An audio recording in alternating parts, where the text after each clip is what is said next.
Ẹ kí hallelujah. Ẹ̀yin ènìyàn Ọlọ́run káàkiri orígun mẹ́rin àgbáláyé.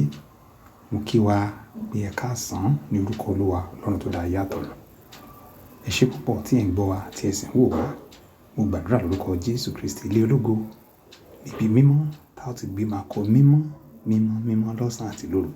Àtèmi àti yín a ò mà ní yọ sọnù níbẹ̀ o. Olúwa mú wa dúró lórúkọ Jésù. Àmín. Ẹ jẹ́ ká gbàdúrà ní orúkọ Jésù Ọlọ́run alààyè.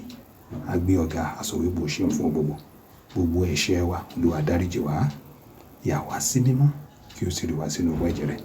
A béèrè fún ẹ̀mí mímọ́ rẹ̀ fi kúnnú wa o. A fẹ́ yí ọ̀rọ̀ rẹ̀ wò tí í ṣe ọ̀rọ̀ fi ọ̀rọ̀ rẹ̀ yé wa. Jẹ́ kó sọ wá di ẹni rere, kí o sì sọ wá di ohun tó fẹ́ ká jẹ́, ká lè bá fi ìjọba ọ̀run ṣèrè jẹ ní ìkẹyìn. Torí tá a gbàdúrà lórúkọ ti Jésù Kristi Olúwa wa. Àmín. Ẹ̀yin Ọlọ́run lẹ́ẹ̀kan sí mo kí wa. Ìpè ẹ ṣé tẹ̀ ń gbọ́ wa tẹ̀ ń wò wá lórúkọ Jésù yóò dára fún wa. N ta fẹ́ bára wa sọ nípasẹ̀ ìdarí ẹ̀mí mọ́ náà ni wípé bí a ṣe lè ṣe ara wa, bí a ṣe lè ṣẹ́ ara wa. Kí láti ń pè ní ṣíṣẹ́ ra ẹni? Kí ló dé tí a fi fẹ́ ṣe ara wa? Ṣé a kò máa mú ara wa, a máa kan ara wa bí ẹni kan gini ló ń jẹ́ pé a ṣe ara wa? Hallelujah. Ẹ̀yin olùgbọ́ ọ̀rọ̀ Ọlọ́run. Ìdí tí ìṣe ra ẹni fi ṣe pàtàkì ni wípé láti ìgbà tí Ádámù ti ṣẹ̀ nínú ọgbà Édẹ́nì, tán ti jẹ èso ìmọ̀ rere àti ìmọ̀ búburú, tí ikú ti wọlé, òun ni àgọ́ ara tí ènìyàn gbé wọ̀ ló ti ń fẹ́ ohun tó lòdì sí ohun tí ẹ̀mí mímọ́ fẹ́. Ẹ kí hallelujah.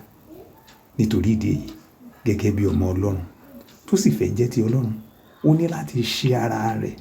Ìyẹn ni wípé ó ní láti mú ara yẹn wá sí abẹ́ ìṣàkóso òun tìkára rẹ̀ wípé ara o, ò ní lè darí mi, èmi ni màá máa darí rẹ̀. Ìwọ kọ́ ló nípa lórí èmi mọ́. Nítorí ìdí èyí, ohun tí bá fẹ́, tí Ọlọ́run fẹ́ ni màá máa fún ọ, kì í ṣe ohun tí ìwọ fẹ́. Ìyẹn ni tó máa ṣiṣẹ́ ara ẹni. Ṣiṣẹ́ ara ẹni. Ẹ jẹ́ ká sáré ìwé ìrètí Lúùkù orí ìkẹsàn ẹsẹ̀ ìkẹtàlélógún. Ìrètí Lúùkù orí ìkẹta ẹsẹ̀ ìkẹtàlélógún sọ wípé ó sì wí fún gbogbo wọn pé bí ẹnikẹ́ni bá ń fẹ́ láti máa tọ̀ mí lẹ́yìn, kí ó ṣe ara rẹ̀, kí ó sì máa gbé àgbélébùú rẹ̀ ní ìjọ gbogbo, kí ó sì máa tọ̀ mí lẹ́yìn. Hallelujah. Jésù Kristi Olúwa ló ń sọ̀rọ̀ níbí yóò ń bá àwọn ọmọ ẹ̀yìn rẹ̀ sọ̀rọ̀ nípa bíbá Ọlọ́run rìn, bíbá ọmọ rìn. Nítorí náà, ìwọ olùgbọ́ mi, ìwọ náà ó di dandan kí ìwọ náà ó ṣe ara rẹ̀. Ṣùgbọ́n báwo ló ṣe wá ní agbára lórí ara yẹn láti kọ́kọ́ ṣe? Nítorí àkókò wa tó bá di ọ̀la, a ó tún tẹ̀síwájú. Olúwa yóò ràn wá lọ́wọ́. Àmín.